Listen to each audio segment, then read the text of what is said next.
Na na na na na na na na Batman. Na na na na na na na na Superman. Na na na na na na na na Wonder Woman. Na na na na na na na na The Flash. Na na na na na na na na Aquaman. Na na na na na na na na Cyborg. Alfred. Steppenwolf. Welcome to the worst movie ever review of Justice League, Justice League, Joss Whedon's version, not Zack Snyder's 4-hour non-theatrical cut. We're doing that in the next episode. We are doing the 1 hour 45-minute version. Well, it is 2 hours with credits, and the only reason why I'm going to say 2 hours is because that will become quite a pivotal point of our production history, that this movie is 2 hours long. What, you mean the basic average length a movie should be? Yes, 2 hours will actually be sort of one of the key factors of what happens during this production history. So just like last month, so there's this thing when you do dark magic, like spells and stuff in real life. Yes, not magic tricks. Yeah. Sometimes you sacrifice a bit of your own health for the demons. This isn't real. I think most people who even practice this stuff believe they're doing psychological tricks on themselves. Anyway, last month we both got ill watching Batman v Superman. Yeah, I don't know if you could say that it was a direct response to watching the movie that I got ill. But I was ill having watched the movie. You very rarely get ill. No, I have had 2 sick days in the nearly 8 years I've worked here. I get ill all the time, so I got what you had. Of course. Yeah. But you're totally right. 2 instances do not make a correlate. It's not a causation. It could be a correlation. I watched Justice League 2 days ago to prepare for this podcast. Within an hour, my eye started to throb. I was perfectly fine. I had a restful weekend. I started to throb this eye, and I had a little scratch in my throat. Uh-oh. Over the next 2 days, I wake up this morning. I don't think it shows up that much on camera. No, I think this eye was half closed. Whoa. The Snyder creative vision is infecting my very health. Well, therein lies the rub. Is this the Snyder creative vision for Justice League? And I think that's probably what we're going to have to try and figure out as we go. Because our original plan was to do both Justice League and the Snyder Cut in this one episode. Could have killed me. And I think we came to the correct conclusion. They should be their own episodes because they are very different movies. Yeah, we've never done it that way. We did the Daredevil theatrical cut and director's cut within the same episode, but that was only adding half an hour more. This is a whole other movie's worth. Yeah. But I can't believe I'm going to say this because I kept thinking it throughout the film. This is too bright. This movie is so bright, I can see the crappy CGI backgrounds. CGI is bad in this movie. Yeah, and I can't believe it. And I'm going to go back on this next episode when we do review the actual 4-hour Snyder Justice League. I came out of this thinking, but that was just generic slosh. This Justice League is the answer to the ChatGPT prompt, "Make me the Avengers" by Joss Whedon with the Justice League in. Yeah. It is a really bland movie. Bland is the word, right? And it made me weirdly pine for the creative vision of Zack Snyder, a creative vision that I detest more than most things on this planet. Mm-hmm. But at least it was a singular creative vision. When we watched Superman last week or a couple of weeks ago, one of the things I said on that review podcast was a lot of what James Gunn is doing in this movie feels like a direct response to the Zack Snyder DCEU, which was this dreary, drab, everyone's super serious, it's dark and it's gritty, it's sometimes too dark because you can't see what's going on, and it's gritty and it's Martha and it's all this sort of stuff. Like a lot of if Zack Snyder was going to zig, then James Gunn was going to zag. And I think I'd forgotten that Joss Whedon had also done this in 2017 when he released his version of Justice League. Because this does, although it is a direct sequel to Batman v Superman Dawn of Justice, they are completely different movies. And you know what? Weirdly, I think it is influenced by James Gunn. It's certainly, I would say it's influenced by what Whedon did on The Avengers. Well, definitely what Whedon did in The Avengers, but you had Man of Steel, you had Batman v Superman. Weirdly, we are recording this after week 2 of James Gunn's Superman being out in theaters, and Batman v Superman is currently beating the box office gross. I don't think we can compare those by two. $50 million. We're in a very different time and space of like what movie. People's like, okay, Superman, for an example, is only the 3rd movie this year to open to more than $100 million on its opening weekend domestic. Like, that just doesn't happen anymore. Whereas back in this period of time, that was kind of a standard. If you didn't open post $100 million, you were kind of seen as a bit of a dud and a failure. But I do think this is more influenced by Batman v Superman's huge opening weekend. Mm-hmm. So hopefully by week 4, the modern Superman would have overcome that 54% box office drop week 1 to 2. Am I right? I noticed you didn't properly high-five me there. Was that because I'm ill? No. Well, I don't get ill, so I don't catch. Give me a proper 54% high five for the new Vision. I wasn't sure if you were going for a high five or if you just wanted to touch hands. What do you think that? I'm not doing a Jonathan Kent thing to you. Normal people. Imagine if Pa Kent does that. Superman just rushes in, high fives and then runs back to be like, didn't use my powers. No one saw me. But I said goodbye to my dad in the way he clearly wanted. Well, actually, I would say what happens in this movie between Superman and the Flash.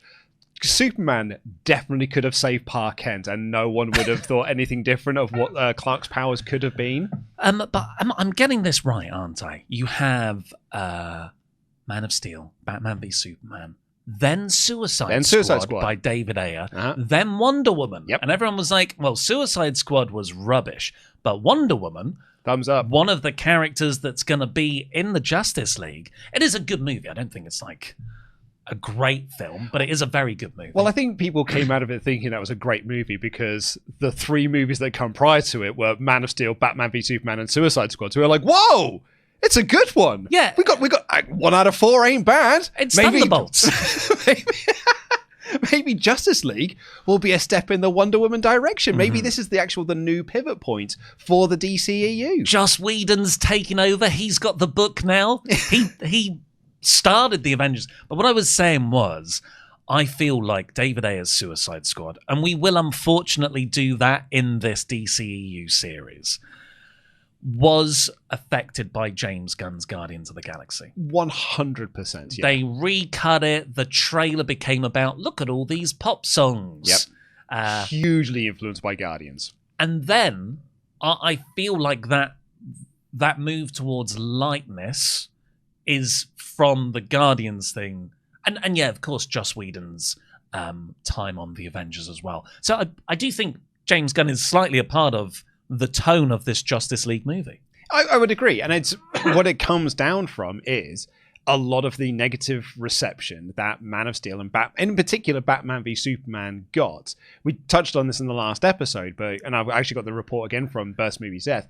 Warners were super surprised at the negative reaction Batman v Superman got. In particular, the dark, gritty, dour nature of the movie. And they were like, oh no, we've gone in. Zack Snyder has taken us in the wrong direction. We need to pivot, and we need to pivot now. And that's why David Ayer's Suicide Squad gets completely reworked, release the Ayer cut. So that gets reworked. Wonder Woman needed less because Wonder Woman wasn't this dour movie, despite being set in World War I. Yeah, but that's a famously cheery time. With all the Tommies. Yeah, I think that was the defining part of the First World War. We settled it with a football game on Christmas Day. Which we won.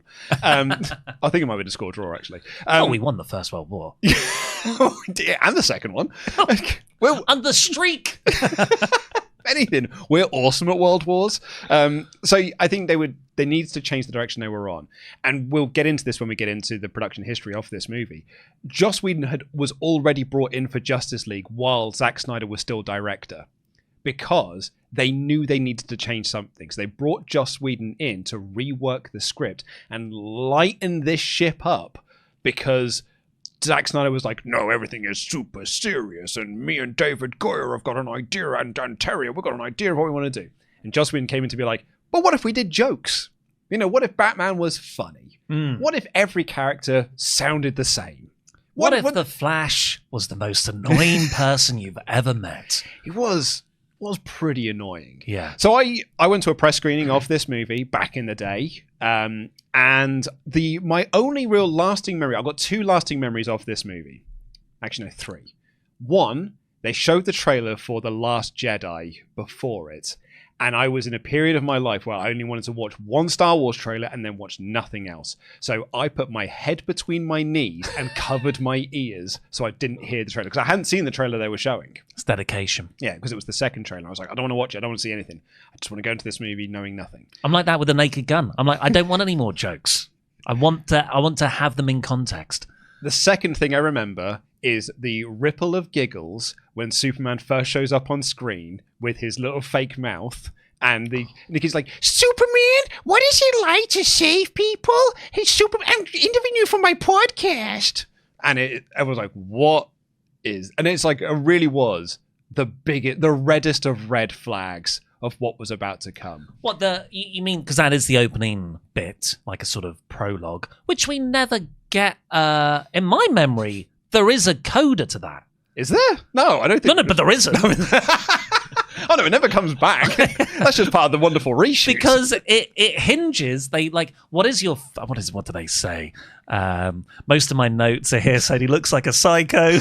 He looks like Homelander. Oh yeah, the kid asks him, what's the best thing about planet Earth? And he just looks to the side. And he's about to answer, and it cuts, and it goes into the what I think might have been Zack Snyder's original opening credit bits, because it looks like Sin City. You mean it looks like a Watchmen? Yes. In my head, the film ends with him answering in that little mobile phone clip. No, it ends with Lois Lane doing her Sarah Jessica Parker impression from Sex and the City. What is love? So there's my other one is, my third is the big red sky at the end of the movie, and just being like, I can smell the reshoots. None of you were on set at the same time. Yeah. Absolutely. You're definitely not there, Ezra Miller. You've never been with any of these other people in these reshoots. Yeah, I've only seen this movie once before. Same. I think that was enough. It was probably in the cinema. Because I watched Batman v Superman twice. Just to double check. Yeah. Like, was it? No, I must have been wrong that it was bad. But with Justice League, it's like I knew what it was. You knew what you were going into. Yeah, so this is exactly what I thought it would be in my worst fears. Watching it, I can't really tell you what my lasting memories of the Justice League movie is. I could probably tell you more about George Miller's aborted version of the Justice League than I can this cinematic version I actually watched. Yeah, I think I can tell you what the plot of Justice League Mortal was better than I can this one. Even though I'd say this film barely has a plot. What are you talking about? There's some boxes. The Unity. Steppenwolf. Oh, you know what? The only thing I remember is the Green Lanterns in the flashback. The flashback. Yeah. Of course you did. Of course you remember the Green Lantern. Which I don't even remember from watching it. It's because you brought it up a couple of years ago. And I was like, there were Green Lanterns in the movie? You're like, yeah. And then I watched that clip on YouTube. I actually found, while I was doing some digging around, I found a bit of writing you did about this movie when one of the trailers came out. Really? And you know what you said? Oh, no. It's the Weezer fan in me. They're going to make another good album at some point. Maybe this will be the DC movie that I like. Yeah, that was in a tough place at that time. Post Batman v Superman and Suicide Squad. Suicide Squad, if you've not been watching us for over 10 years, was a film that broke me. Yeah, you were so upset by that film. Yeah. Did you go to the press screening of that? Because I know I did. No, I went to... And you know what? Weirdly, I am still made fun of this to this day by my school friends. I just said, hey, does anyone want to go to Enfield Cineworld to watch Suicide Squad? It's on at this time. right? Yeah. Harmless. That's a harmless question. But Enfield is about 2 hours away from everyone else at that point. But that was classic me at that time. I was like, well, I want to see this film. Yeah, I'm interested in this movie. Ergo, everyone else will be interested. Yeah. And no one cared. No one cared about seeing the Suicide Squad. They didn't know who was in it. Will Smith's in it, I guess. Sure is. And Margot Robbie. So I remember being very excited by the trailer, taking my lady partner. We sat in the front row of a packed screening in Enfield in the Cineworld, and it was rubbish. It is a bad film. Yeah. Again, I've only seen that one once. But I remember you and I at a London Comic-Con doing a live stage show, and I said in there, because they just released like the first image of the Joker, and I was like, nothing says someone is deranged like writing the word deranged on their foreheads. I don't think it's the worst thing in that film. With the Joker? Yeah. Oh no, like there's way worse things than that. The recutting is probably the worst thing in that movie. That's the worst character in the film. Reshoots. I don't mind taking the Joker in that direction. I thought it could have, and it's a committed performance. It is. Oh yeah, I mean he was a knobhead about it, you know, because he sent everyone like dead rats and cum in the post or something like that. Because I don't care about the backstage stuff as much. I think the thing with me is like when I saw that Jared Leto Joker, I was like, I just can't picture you with this Ben Affleck Batman. Like the Joker and Batman should feel like they are in the same world, and like Jack Nicholson and Michael Keaton felt like they matched, and Heath Ledger and Christian Bale felt like they matched. I even think like Mark Hamill and Kevin Conroy match. It's just these two here. I mean, you know, and we only ever get to really see it in the Snyder version. I just could never picture them having a conversation. Who has chemistry in this movie? Great question. Good cue. I think I'm going to say Ben Affleck and Jeremy Irons. Yes. Yes. Yeah, I think you're right there. Yeah. And that's it. I think they are the closest people you can say have some chemistry. I mean, they try with Jason Momoa and Ben Affleck. They try and like, oh, they're definitely going to be the odd couple here. People are really going to dig their bromance. Flash and Cyborg. Well, they have that one scene where they're digging up a corpse. Yeah. Yep, it's cool stuff, I guess we're the accidents, which is a nice bit of dialogue based on their characters, but ultimately, I don't believe it between them. They're trying to make a romantic subplot with Bruce and Diana. Which, as we will come to learn when we get into what Zack Snyder's original plans for this Justice League, we'll find out when was not the direction they initially wanted to head. Shocking. And also, I would say, I never once believe that Batman or Bruce cares about Clark or Superman. Because Batman v Superman, they spent half an hour together. Yeah, but they were best mates by the end of it. Of half an hour. Do you not remember I thought she was with you? He was dead. He was killed half an hour after. What did you say? What does that mean? Oh my God. I saw a band at the weekend, Cheek Face, they're great, and supporting them was a band called Martha. And I thought, could it be? Are they named ironically after, what did he say? That has to be. Surely. No, they were founded before Martha. What? No. I was so gutted. So, how did we get here? Oh, actually, first, I'll just recap. Oh, yes, of course. Where we're at. Because we have had an update. If you haven't seen our Superman review, we put up a poll on Patreon to find out what was worse, Batman v Superman or Man of Steel. And you overwhelmingly all voted for it to be Batman v Superman over Man of Steel. And actually, in time, maybe I actually do agree, because I initially said the Man of Steel should be above it. And just to recap for podcast listeners, Batman v Superman is the worst movie ever, followed by Man of Steel, Spider-Man 3, Morbius, Daredevil, Superman 4, Kraven the Hunter, and the best worst movie of all time currently is Madam Web. I really want to watch Madam Web again. Yeah, can we just watch that every month? Every month. Where do you think Justice League will come in? Just give me a third. So is it top third, middle third, bottom it's third? Top third. Really? Yeah. Yeah, you maybe mid. I think it's too generic. Yeah, maybe it's middle third. I think it's mid third. Yeah, maybe it's middle third. So I was actually initially thinking above Spider-Man 3, but maybe, yeah. It's actually too boring to be anything. Is it worse than Morbius? I think is what this is going to come down to. which was like a year ago we saw that at this point. Yeah. I don't know, man.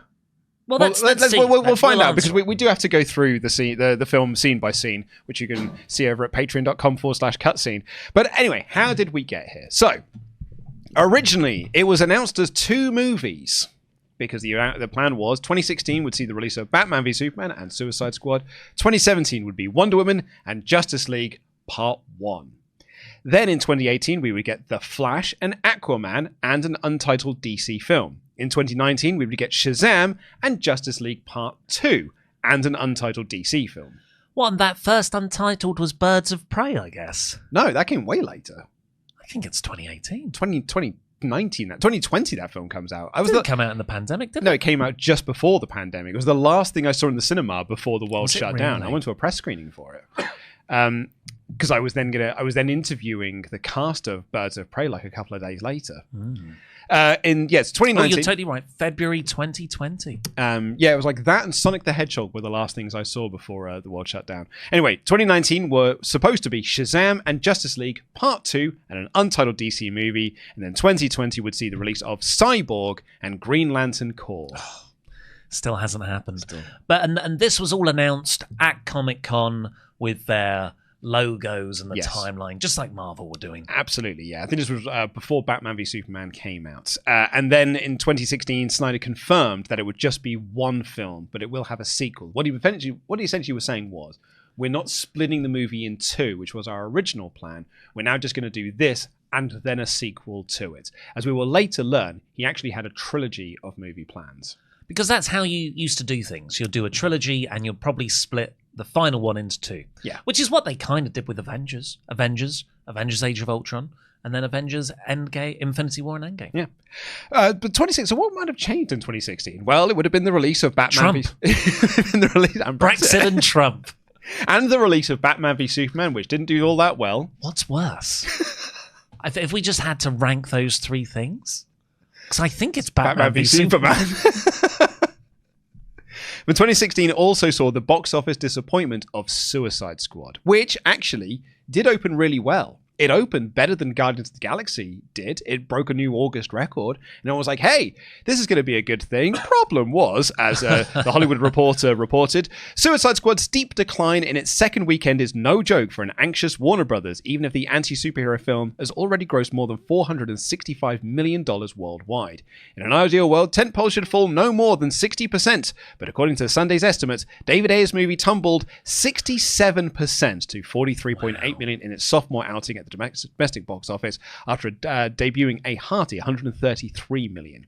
However, then 2017, Wonder Woman came out, and while it didn't open, it opened less than Suicide Squad did, but it had legs, and it carried on at the box office and had a much better box office performance than Suicide Squad did. I think just for movie business-wise, I think that is the strength of a proper A-lister. So Suicide Squad, not recognizable characters. I guess you had the Joker in there partly, but Harley Quinn wasn't a big thing until Margot Robbie made it a thing in that movie. Also, Margot Robbie, that's arguably her star-making role. Yes, she was already around, but Wolf of Wall Street. Yeah, she was not a draw, but Will Smith was. Oh, absolutely. Yeah. So that big opening weekend, Suicide Squad again, not a draw at this point. They're sort of the Guardians. Will Smith is the draw. You get people in that first weekend. Everyone realizes it's crap. They don't stick around. But Wonder Woman, that's not got any draws. You know, Gal Gadot and Chris Pine. They'll hardly put them on a movie poster and you'll get everyone come along. Wonder Woman is the draw there. Yeah. And it being a good movie, which is why it had legs, and the Will Smith Suicide Squad was exposed once people got the clickbait of Will Smith. I think that's the story of the DCEU in this early phase of it here, is that very big box office opening weekend, but usually it's like a big opening Friday, then slightly less on the Saturday, then less on the Sunday. It has like quite a steep drop-off. Then it's a huge drop-off in its second week because word of mouth spreads. And what we're seeing with James Gunn's Superman is the word of mouth spreads and it's positive. So people are going to see it. Like, it is not only having really good weekends, it's having really good weekdays as well. Like, it is earning like $10 million each like day. And so it is that positive word of mouth spreading around and people wanting to go and check out these movies. But what happened with the Snyder era of the DCEU was people saw these movies and then told all their friends, no, they stink. So their friends didn't go and see them ever again, like for the following weeks. And that's where a lot of these films failed out. But as we said in the last episode, Burst Movie's death reported. Sources at Warner Brothers tell me this is just one part of what's going on behind the scenes at the DC Movieverse. Zack Snyder and Jeff Johns were taken aback at the critical and audience reaction to Batman v Superman. I'm told Warner Brothers execs have found themselves at odds with Snyder over his vision for Justice League and the DC Movieverse going forward. Of course, Justice League was scheduled to start shooting mere days after BVS was released, which meant that Warner Brothers couldn't take any definitive action, like removing Snyder or delaying the movie to make changes without poisoning the box office for Batman v Superman. The result? Lots of fights between Snyder and the Warner Brothers executives, and lots of pressures from Burbank on Snyder, who is shooting in London. And in January 2017, Batman on Film reported that Justice League is, quote, a mess, end quote, and Ben Affleck is looking to leave the DCEU. Oh, God, I remember this. Yeah. God, doesn't it feel like a proper wrestling promotion style backstage news thing? Yeah. It's a mess.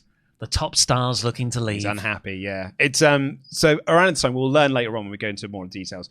Joss Whedon has already been brought in to rework the script. However, he would take over the project because in May 2017, Snyder tells The Hollywood Reporter he is stepping away from Justice League, Warner Brothers' all-star DC comic superhero mega movie that is in post-production, in order to deal with the sudden death of his daughter. Snyder's wife, Deborah Snyder, who is a producer on Justice League, also is taking a break to focus on the healing of their family. Stepping in to shepherd the movie through post and shooting some additional scenes will be Joss Whedon, the Avengers filmmaker and creator of Buffy the Vampire Slayer.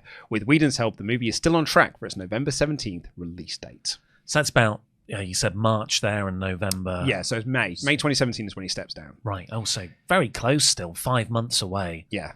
It is an absolute tragedy, and that is an awful thing for those parents to go through. I think him being removed was going to happen anyway. That was what we are going to find out later. There's a lot of conflicting reports as to whether or not he decided to step away. And actually, it's not even just reports. Snyder's own words as to whether or not he made the choice not just to deal with this, but pushed rather than, like, what was the word? Like, he was pushed rather than he left. Pushed rather than shoved. Pushed rather than shoved, thank you. But also, I think just how they did with Gareth Edwards and Chris McQuarrie, Yep. I think, who did Rogue One, it was never framed as we're kicking Gareth Edwards off. It was more Christopher McQuarrie is going to do some additional shoots. Yeah. That's it. Because it's quite bad for a film if before it comes out you're saying, yeah, we've kicked the director off. Yeah. So I think if the real life tragedy hadn't happened, it would still be released as a Zack Snyder movie, but Joss Whedon would have done all the stuff more behind the scenes secretively. Hilariously, that's not the last time you're going to hear the name Gareth Edwards, because that is actually going to come up in our next batch of reports here. Because Batman on Film reported that they heard the film was getting, quote, significant reshoots, and they add the movie is, quote, going to be changed tremendously after this new round of filming. Because the original thing was like just additional photography. That's commonplace. A film has a post-production, it has test screenings, they get the feedback, and they go away and they do what they don't like to call it reshoots, they like to call it additional photography, where they shoot some new stuff with the actors coming back, they put that in and try to make a film based on audience feedback. Or maybe just be like, we didn't get a good enough version of this, let's go back. So doing reshoots is, not an uncommon thing within the world, particularly with tentpole movies. However, what Variety reported in July was that Warner Brothers and DC are spending big money to ensure that Justice League builds on the creative success of Wonder Woman instead of serving up a Suicide Squad-style disappointment. The studio, which had no comment on the scheduling trouble, is spending approximately $25 million on extensive reshoots that have dragged on for roughly 2 months in London and Los Angeles, according to multiple insiders. Like the Avengers, Justice League centers on a group of superheroes who band together to save the world. The ensemble nature of the comic book movie and the fact that its cast already includes several of the most in-demand actors working in Hollywood today is creating scheduling headaches that have prolonged the shooting.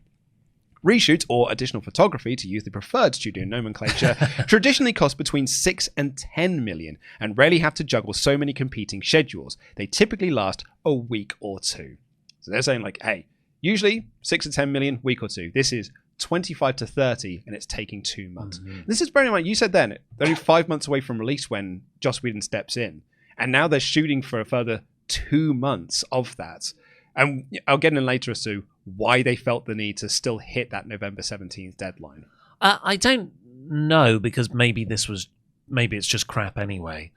but that is not enough time to finish the high quality CGI you need, I think. Yeah. And to me, this film is ridden with really ropey CGI that sticks out horribly in big budget 2017 movies. Batman v Superman looks better, and Man of Steel look better than Justice League. Yeah, I think I wrote in my notes at one point, this CGI looks like it was done by Marvel recently. Yeah, or like I said, this feels like an AI-made film. They actually trailblazed, because 10 years before ChatGPT could make moving images for you, they managed to construct a script and movie completely AI prompted.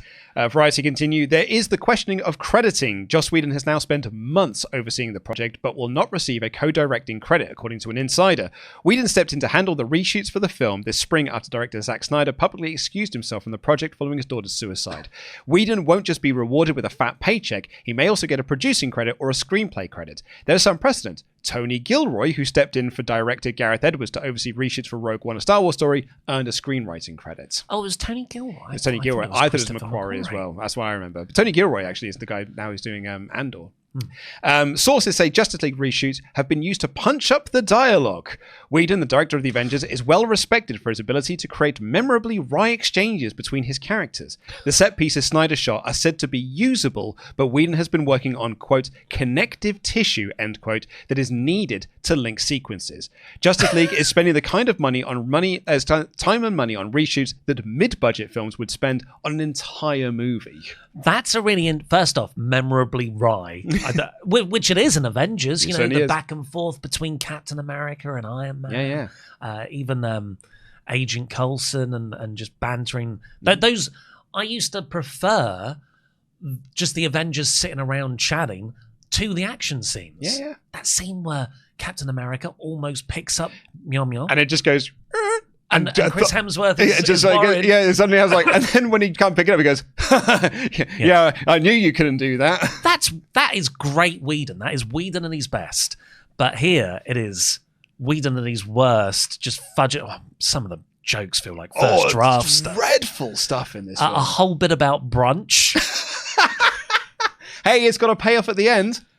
In the post credits, it's got a great payoff to it. But the other thing you said there was Whedon wanted to focus on the connective tissue between scenes. And that is a real problem with Snyder's style of film, is that it feels like just one dream sequence where things crash into the other and people are suddenly over there. Flash jumps out of it and being like, gotta save Martha. And maybe Whedon wanted to slow that pace down to make it a more classically constructed film, which it is. But that also makes it far more generic. Sure does. So one of the problems they had was the scheduling conflicts. In particular, Henry Cavill. Those stars like Ben Affleck and Gal Gadot, this is again from Variety, who play Batman and Wonder Woman, aren't working on any other projects at the moment, enabling them to be on call for filming. Other cast members, such as Ezra Miller and Henry Cavill, have been scrambling to accommodate the additional photography. Miller is reprising his Fantastic Beasts and Where to Find Them role in the film's sequel, which started filming earlier this summer. Sources indicate that since that is also a Warner Brothers property, scheduling has been easier. The studio has gone out of its way to make him available, but his growing role in the world of wizarding series has made it difficult for him to suit up as the Flash on the same days that the other co-stars are available. Don't worry, that franchise will take off for them. Cavill's issues are more thorny.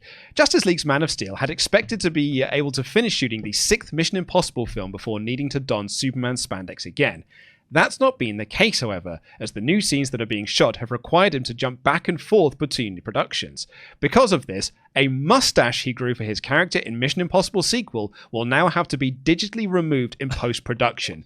Paramount, which is distributing the Mission Impossible sequel, would not allow Cavill to shave the facial hair while production was still taking place. Yeah. If you've not seen that Mission Impossible movie, I can't remember what the actual Mission Impossible Rogue Nation or whatever it is.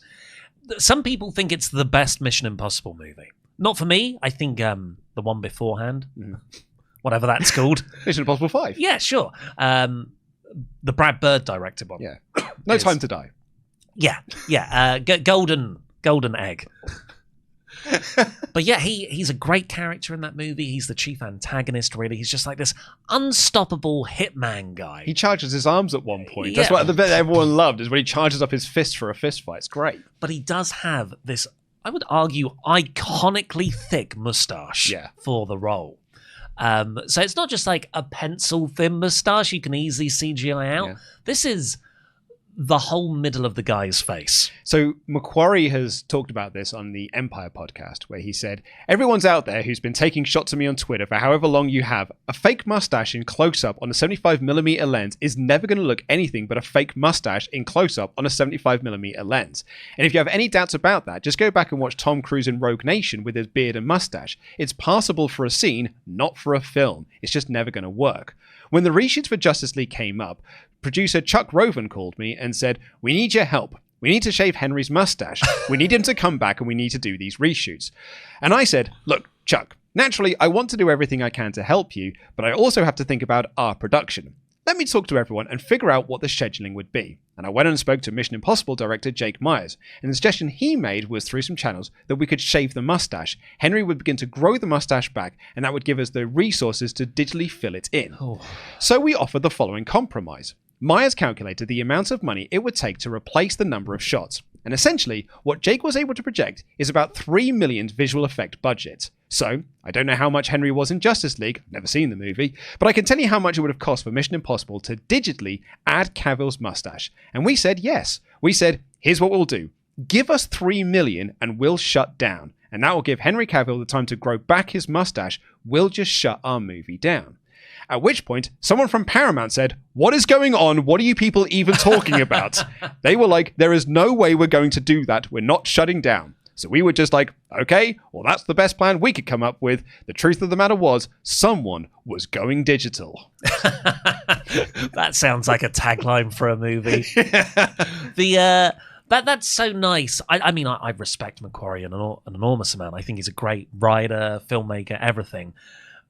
If you don't know, he did the Jack Reacher film, loads of script work, but then he was, he sort of became the Mission Impossible Kevin Feige. It's such a great action director.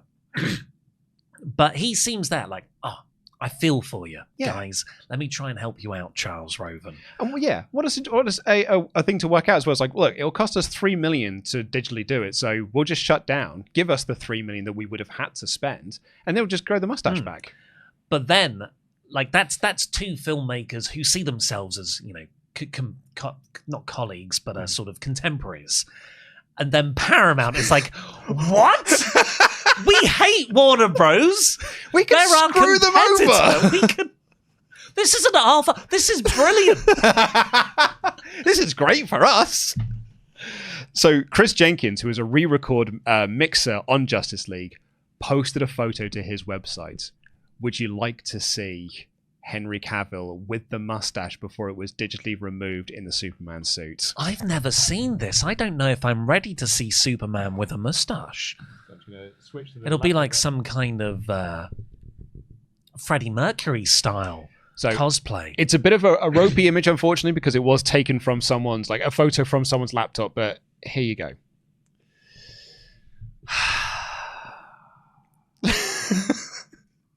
I think they just brought him back from the dead. You probably could have got away with it. He grew a mustache while he was in the ground. Yeah, one line of dialogue ties that up. Where is he here? That's in Steppenwolf's little ship thing. That's towards the end of the movie. That's at the end of the film. That is one of those ones where he says, like, I'm known for liking truth and justice. It's that bit. Does he not say the American way? No. Big controversy. Huge. That James Gunn's Superman does not say the American way. So John Campea has talked about this, that like the reason why James Gunn's Superman is not performing as well overseas as it is domestically is that the rest of the world doesn't like Superman because he's too American. I don't know if I believe that. I've not heard that anymore. Listened to a good Vox Explained podcast this morning, though, just diving into the sort of more right-wing reaction to the Superman movie. And in particular, James Gunn saying he's an immigrant, which, again, is quite an accepted part of his pop culture status. He is. Like, there's sort of no two ways about it. He is. And the podcast came to the conclusion that Ben Shapiro and Fox News and all these people haven't seen the movie. Of course they haven't.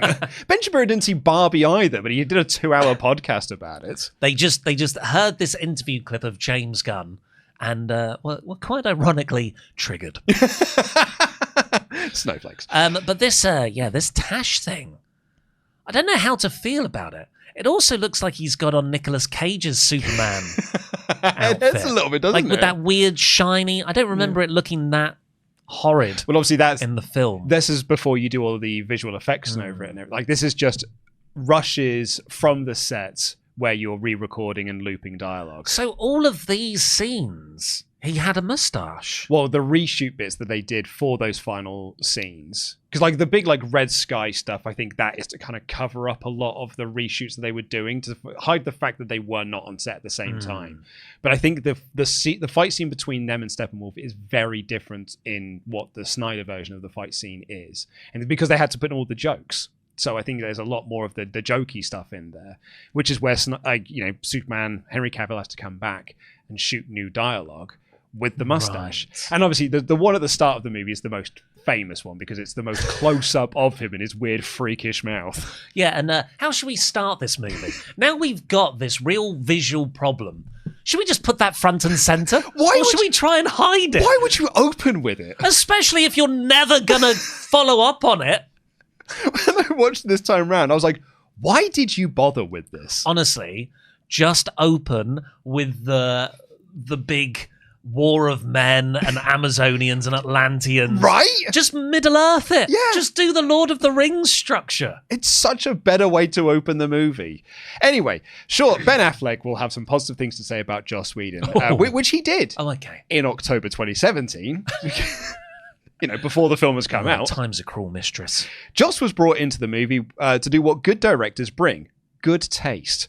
A sense of what's going to work in the story and what isn't. An instinct for realism and for finding the humanity in the characters and the humanity in the conflict, then making it accessible and relevant. I think that's one of the things he did so well with Avengers, frankly. He really defined the tone, and it felt like a lot of the movies after that sort of fell into the tone he created. It was a very tricky dance when you've got all these people who can do all these fantastic things that's completely absurd on the face of it, and yet a good storyteller like Joss brings us in, makes us identify with them, makes them seem real, and it makes it interesting. A lot of guys know the comic books. A lot of people have a knowledge base. What Joss has is talent. Which, again, look, Joss Whedon in 2025 is a very different sort of public persona. We'll get into his comments later. Back then, he was seen as King of the Geeks. King of the Geeks, the god of comic book movies. Yeah. There's a reason Warner Bros. Went to him. It's because he was the guy who started it, sort of superficially, for Marvel. Yeah. It's amazing, isn't it? Because Warner Brothers then did the same thing when the Rock's version of the DCEU wasn't working either. So they were just like, well, let's just get the second most important person. Yeah. If James Gunn had said no, they'd have got Taika Waititi to come in and oversee everything. Weirdly, I mean, obviously Kevin Feige is the most important person. But I always thought Jon Favreau was their number 2 there, more than Joss. Well, he kind of bailed after the first Avengers. Not bailed as in, like, I don't want to be a part of this anymore, but he felt less involved because Joss Whedon took over the keys to the mansion in Phase 2 before he then departed because I think Age of Ultron really... I mean, I was at the press screening for Age of Ultron, which Whedon introduced, and he did say, I fucking hate this film. And did he really? Yeah, but what he meant by that was it's taken over his life for the last 5 or so years making Age of Ultron between that and Avengers. And like his entire life had been consumed by doing Phase 2 of the MCU. Which is why, like, once he did that, he then went and made that Shakespeare adaptation in his house. Much Ado About Nothing with Agent Coulson. Yeah, which I went to the cinema to see first day. It's like, I just want to go and make a movie with my friends in my house, so I don't have to be involved in this world of comic book movies. But I do think, like Warner Brothers would have gone to, and actually they're talking about this with Feige at the moment, is the kind of thinking is Secret Wars will probably be the last movie that Feige works on for Marvel Studios because he has said, I do want to do other things than comic book movies. I think what he wants to do is be the head of a studio. Oh, yeah, well, he's perfectly placed to do it. That's it. And I think, David Zaslav would probably be like, whoa, here's a guy that we can bring in. He can run Warner Brothers. He can definitely run Warner Brothers films. But bookers in wrestling have a lifespan. And I think you can clearly see Feige had the best run, like a sort of longer than Eisner's level of quality at Disney, heading up Marvel. Yeah. And he had in him a saga, 3 phases, 22 movies, 15 years. That is a good run.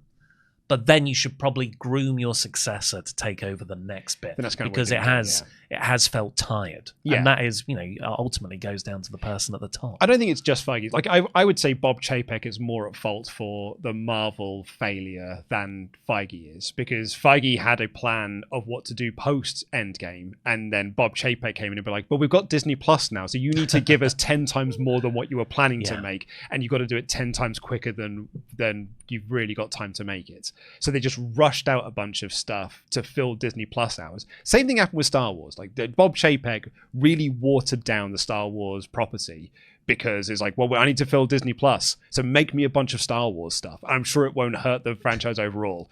And it turns out it did hurt both the Marvel and Star Wars franchises. So I think the Feige he's not steered the ship in the best direction. Ultimately, I do think it's more on Chapek than it is on Feige. And that's why Chapek was, ousted in the end. Anyway, so the film opens, and it had a big Thursday. 13 million compared to Wonder Woman's 11, and it got 38 million on its opening day, including the Thursday. So opening Friday, including Thursday, 38 million. But then clearly something happened, because it was tracking to earn 120 million on its opening weekend, and it got 93 million. Oh, wow. I thought it at least would have broken 100. It was the first DC EU movie to not open to $100 million. In fact, Man of Steel opened to 116, Batman v Superman 166, Suicide Squad 133, and Wonder Woman just over 103. But yeah, it's the first DCEU movie not to open. And the thinking is, but this has got Batman, Superman, and Wonder Woman all in the same movie, and it's performed worse than all of their solo ventures.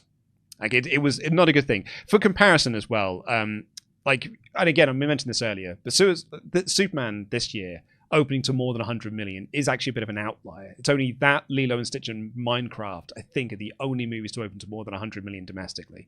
Whereas, Thunderbolt, Snow White, How to Train Your Dragon, none of those managed it.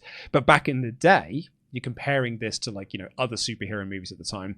Homecoming 117 million, Civil War 179, Age of Ultron 191, Guardians of the Galaxy 2 146, Thor Ragnarok 122, Black Panther 202. These are opening weekends. Opening weekends. Guardians did 202. No, Black Panther did 202 domestic. Guardians of the Galaxy 2 did 146. Wow, I didn't know Guardians' opening weekend was that good. Well, that's because Marvel were riding on a high, and they were getting such good word of mouth from all the previous movies that every new MCU movie that came out, with the exception of things like Doctor Strange and Ant-Man, which came to 60 or 50 range, people were just got to go see the next one. And particularly with Guardians, that first movie was so beloved by critics and fans alike that they showed up in droves to see it. I think what happens here with Batman v Superman and Justice League and Suicide Squad is that the nerds went on opening day. The rest of the audience didn't follow them. And I think also they are a victim of the bad work they'd done before. That's exactly it. Like you said, Marvel, they had just success after success after success. The Marvel logo, Marvel Presents, is like a stamp of approval. Yeah. You know what level of quality you're going to get. It's like the early days of Pixar. Yeah. But DC, you had Man of Steel, divisive. Batman v Superman, not very liked. Suicide Squad, awful.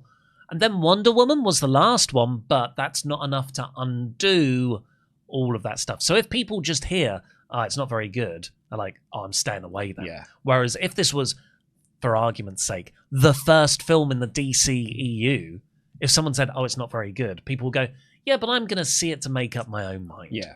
If this had just been the first movie with Batman, Superman, and Wonder Woman, with none of the baggage beforehand, I think you're right, it probably would have performed better. Like if this was Justice League Mortal, and the plan there was it was just going to be all of them on screen at the same time. There were no individual movies to introduce them. It's also worth bearing in mind as well that Batman v Superman opened to 166 million domestic and 422 million worldwide, whereas this had an opening worldwide weekend of 278 million. So it's nearly half. It's like nearly lost half of its audience across 2 movies. IndieWire writes, the lackluster opening for Justice League doesn't just make it the weakest debut for a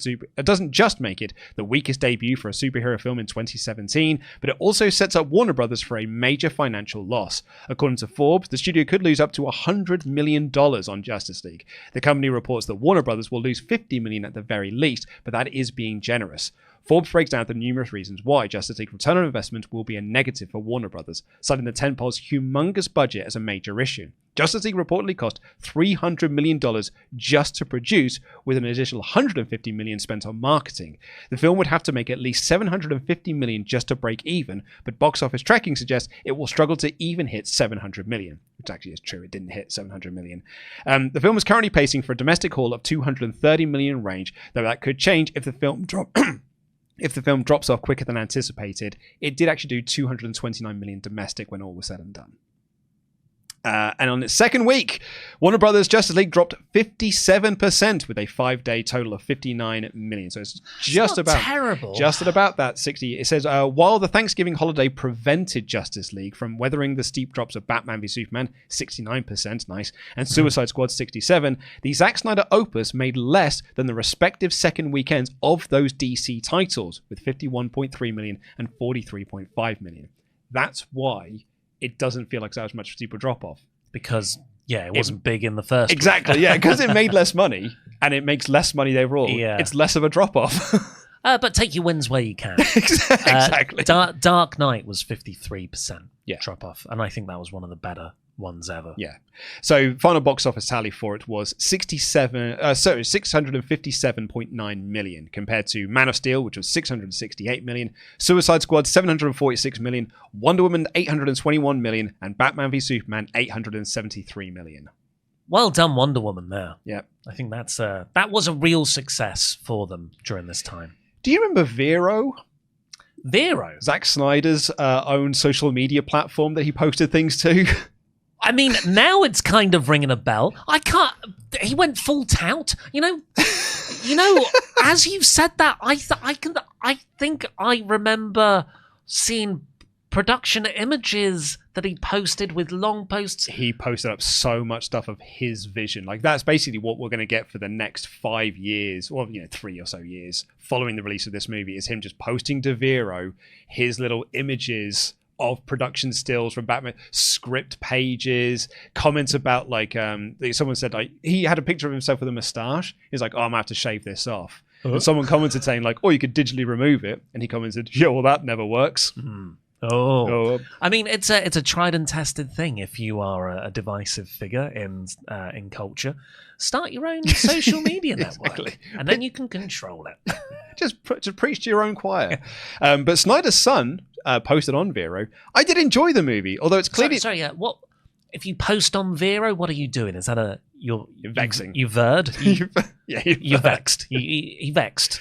I did enjoy the movie, although it's clearly not what it could have been due to the meddling of Warner Brothers and the forced comedy. The runtime was my biggest gripe with the movie, with events that should take a long time over in a flash. Dollars, but still definitely a fun movie to watch. Would recommend it. Has he seen his dad's other 2 movies? They're the events that should length. take... Events that should take much longer but happen really quickly. Man of Steel is all the scenes in Man of Steel. I know, man. So, in November 2017, The Wrap reported, a few people are happy with the finished project, with one insider calling it a Frankenstein, made of assembled parts favoured by rotating executives and directors, which had the worst opening for a DC comic book movie in years. But several people who spoke to The Wrap said the decision to keep the November 17th release date was a mistake, one as plain as Superman's face. Because that's the question that kept coming up. If you had to do these major reshoots, why did you stick to the November 17th release date? Why not delay the movie and give it time to finish the reshoots and do all the special effects? Then you wouldn't have to worry about digitally removing Henry Cavill's upper lip. You could have done something different. After the disappointment of Batman v Superman, the individual with deep knowledge of Warner Brothers said studio executives repeatedly went to Silverman to suggest removing Snyder from Justice League. The individual said the DC president, John Berg, was sent to the set for the better part of a year to oversee the production out of budget concerns.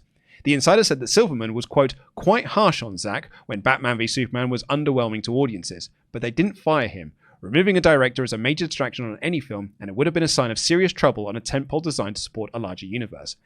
This is the part of the comic book fans probably might not care about, but it is crucial. In October of 2016, Warner Brothers announced plans to merge with AT&T, and the companies began sizing up each other's assets and liabilities. The classic shaking of the head from Ollie Davis there. Well, this is the Warner Bros. Way. This is what killed WCW with the Time Warner merger.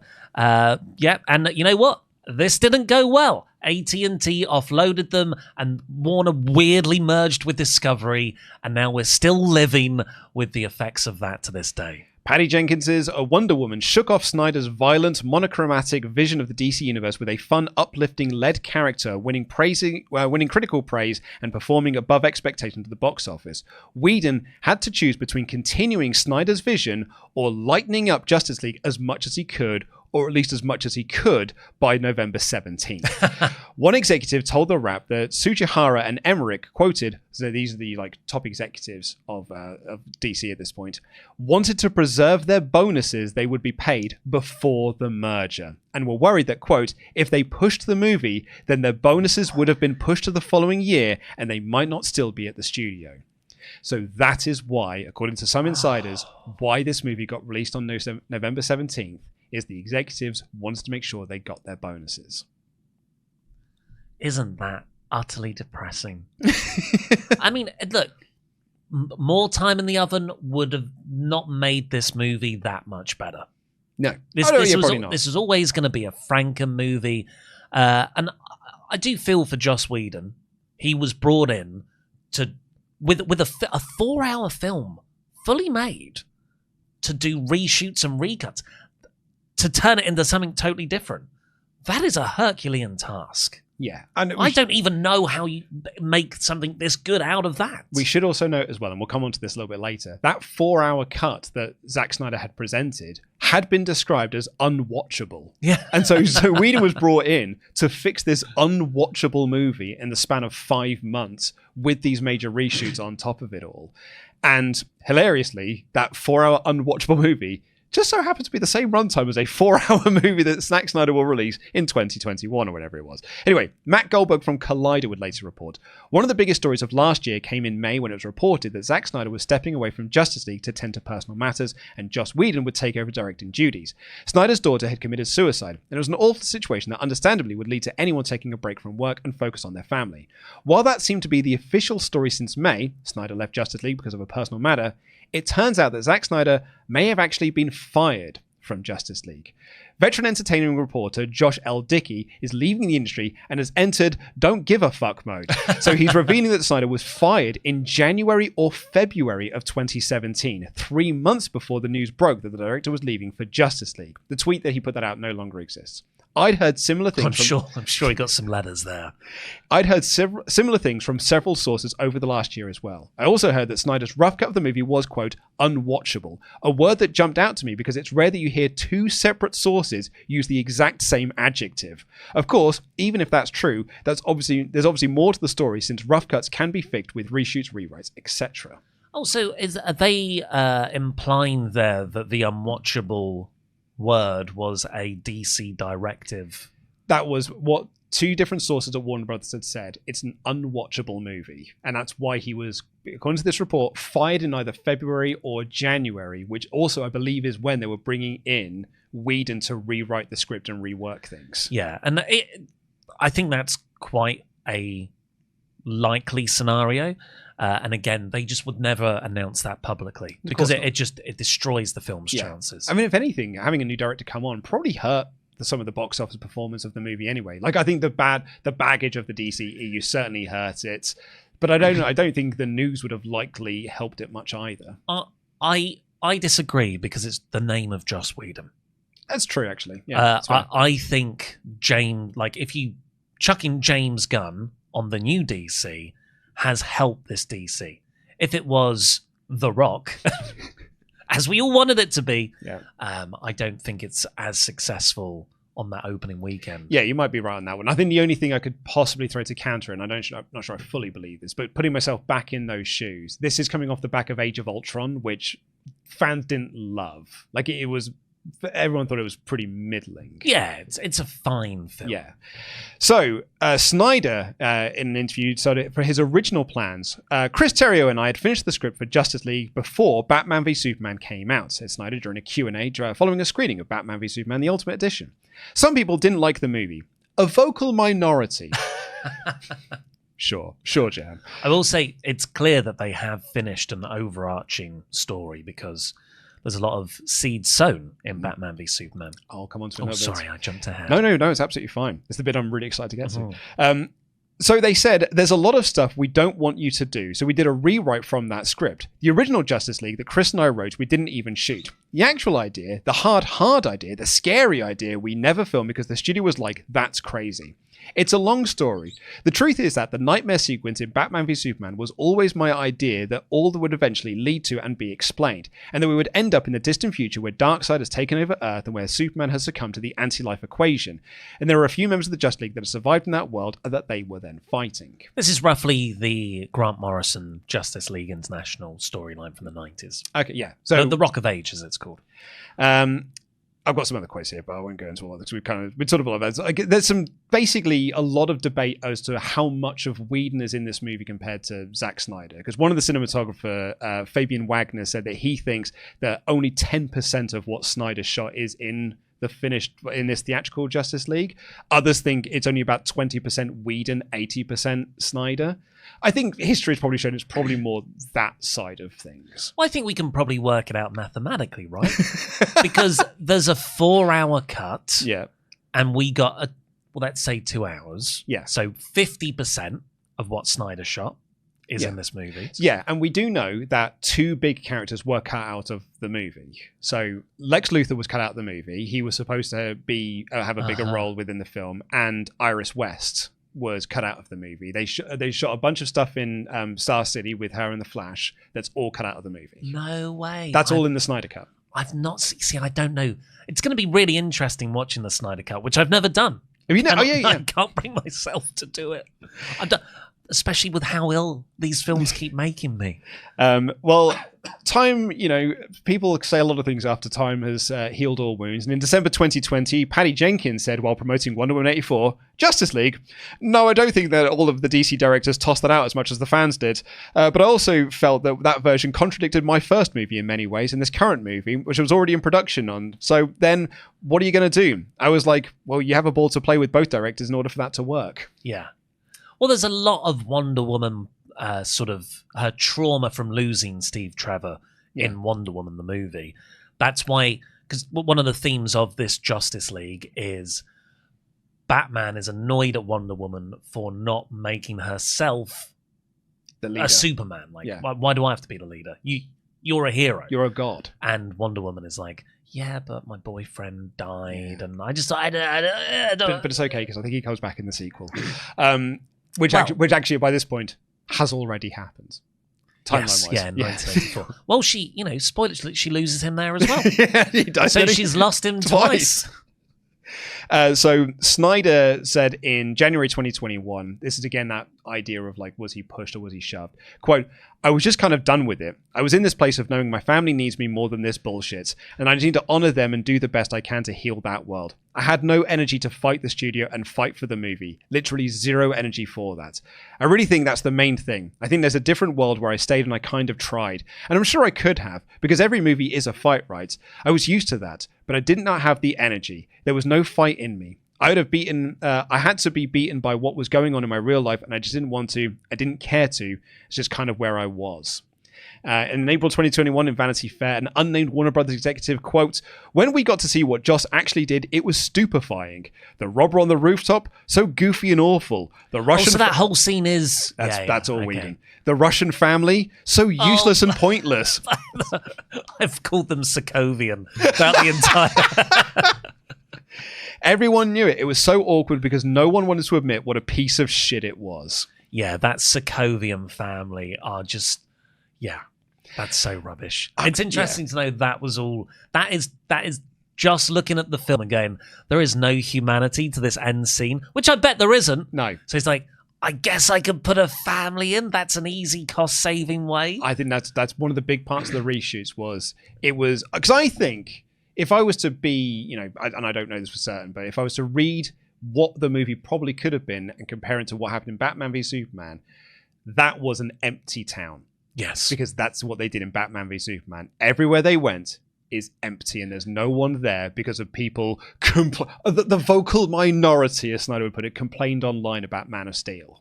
Again, not fully understanding the criticism. We want to see our superheroes save people, not just fight bad guys. Yeah, so Joss Whedon put some people in that city for the heroes to save. Yeah, because I bet Snyder was like, no, you want to do my cool action scenes. So I've got a lot from Terrio in a Vanity Fair thing that he has said about writer. Whedon. Yes, about Terrio, about Whedon's version of this, which I won't go into because there's loads of quotes here. But there was a report that he was banned from the set, which he said that he wasn't, but he also wasn't present for any of the... He said he was surprised about how much of his script was actually shot when he saw the Snyder Cut, in terms of, he watched the Snyder Cut, was like, oh, wow, we did actually shoot a lot of what I originally wrote. Another complaint about Snyder's DC films, they were too grim and heavy. Do you feel blamed for that? The studio seemed to take the position after Batman v Superman that my writing was too dark and that was their problem. But what they didn't mention was that, for example, in the draft of Batman Superman script that Warner Brothers had developed, which was the draft I was handed before I joined the project, Batman was not only branding criminals with the Bat brand, he also ended the movie by branding Lex Luthor. The ending was a point over which I explicitly went to the mat with the studio again and again. I argued that Batman cannot end the movie continuing this behaviour, which amounted to torture, because the movie was endorsing what he did. Yeah, and you don't get that arc, which we covered in the Batman v Superman episode, of Batman starting off going too far and learning through the example of Superman not to do that as much at the end. It's not a well-told story, but you can see the point A to point B. After Batman v Superman came out, the critical reception was negative and the box office was underwhelming. Justice League was just about to begin shooting. What was the atmosphere like then? Terrio says, there was a mood of fear at the studio, no doubt. My impression was that the people in boardrooms started making the decisions, and they were decisions based on arbitrary metrics and had nothing to do with the stories that were being told.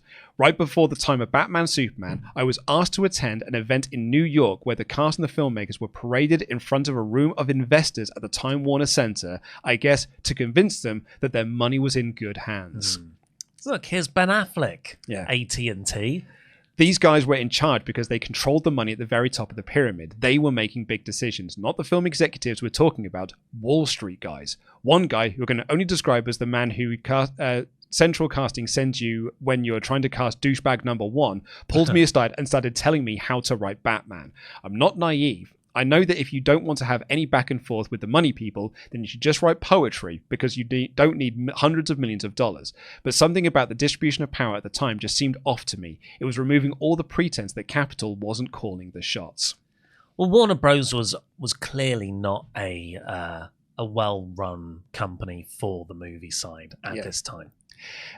They asked. Zach told me it was when Warner Brothers chairman Kevin Tsujihara mandated that the film had to be under 2 hours and more comedic. Terrio said, yeah, that's what I also heard. I never had anything direct with him. Tsujihara, as far as I can tell, was the brass at the very top, decided the order of the films. I was not consulted on the order of the films, although I was the person writing Justice League. They just determined that it was going to be Batman, Superman, then Wonder Woman, then Justice League, then Aquaman. So there was never any thought about how the world would be constructed before they issued the edict. They just said, conform to this schedule.